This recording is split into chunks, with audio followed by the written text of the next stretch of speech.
പാർവതി അയ്യപ്പൻ സ്മാരക Narishakti award social activist Shrimati E K. Nusrat Jahan സ്വീകരിച്ചു.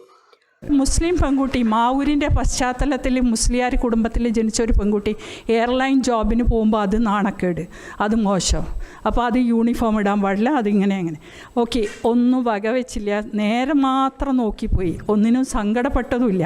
സങ്കടപ്പെടാൻ അറിയില്ലായിരുന്നു. കാരണം എല്ലാം ഇത് ജീവിതമാണെന്ന് എന്തോ ഒരു ഉൾവിളി. സാറ് പറഞ്ഞ പോലെ സ്വയം കണ്ടെത്തൽ അന്നേ തുടങ്ങിയിരുന്നു എന്നാണ് തോന്നുന്നത്. അത് കഴിഞ്ഞ് ഈ കുടുംബത്തിൻ്റെ കാര്യങ്ങളും ഒരു ജോലിയിലിരിക്കുമ്പോൾ 26 വയസ്സായ ഉമ്മൻ്റെ മൂത്ത മകളാണ് എൻ്റെ താഴെയുള്ള 3 കുട്ടികൾ. അപ്പോൾ ഈ കുടുംബത്തിലുള്ള പിന്നെ ഉപ്പ മരിച്ചപ്പോൾ കിട്ടുന്ന സ്വത്തവകാശം നിങ്ങളൊക്കെ വിചാരിക്കും ഞാൻ ടി വിയിൽ വന്ന് പറയുമ്പോൾ ഞാൻ എന്തോ പഠിച്ചിട്ട് എവിടുന്നോ പറയണം. പക്ഷേ അനുഭവത്തിൻ്റെ വെളിച്ചത്തിലാണ് പറയണത്. സ്വത്തവകാശത്തിന് പെൺകുട്ടികൾ മാത്രമുള്ള കുടുംബത്തിൽ ബാപ്പൻ്റെ സ്വത്ത് കിട്ടുന്നതിനെ പറ്റിയുള്ള പ്രശ്നങ്ങൾ ഇതെല്ലാം അനുഭവിച്ചാണ് ആ കാലഘട്ടം. അത് കഴിഞ്ഞ് ജോലി കിട്ടി ഇങ്ങനെ. അത് കഴിഞ്ഞ് നമ്മൾ ജോലി കഴിഞ്ഞ് എല്ലാം കഴിഞ്ഞ് കുടുംബത്തെല്ലാം നിവർന്ന് നിൽക്കാനായി ഒരു കല്യാണം കഴിക്കുമ്പോൾ ആ ജോലിയല്ലാത്ത ഒന്നും അവർക്കൊന്നും വേണ്ടിയിരുന്നില്ല.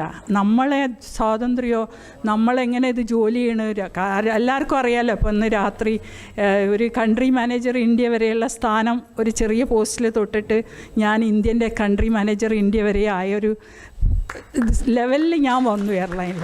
പക്ഷേ ഞാൻ എന്നെ കണ്ടെത്താൻ എനിക്ക് ഈ ഗുരുക്കന്മാർ ഇന്നിപ്പോൾ സ്വാമീജി ഇവിടെ പറഞ്ഞ പോലെ ഗുരുവിനെ കണ്ടെത്തുക എന്നുള്ളത് നമ്മളിലേക്ക് നമ്മളെ തിരിച്ചറിയുമ്പോൾ നമ്മളിലേക്കൊരു സമയം കിട്ടുമ്പോൾ തിരിച്ചറിയണ ആ ആത്മീയതയാണ് എന്നെ ജീവിക്കാൻ പ്രേരിപ്പിച്ചത്. എനിക്ക് സന്തോഷം തന്നത് ഈ ലോകം എൻ്റേത് കൂടിയാണ്. ഈ ലോകം ഏറ്റവും സുന്ദരമായ ലോകത്ത് ഇതന്നെയാണ് സ്വർഗവും നരകവും. ഇതിനപ്പുറമുള്ള ഒരു മതവും ഇല്ല, ജാതിയും ഇല്ല, വ്യക്തികളോ ഇല്ല, ഒന്നുമില്ല.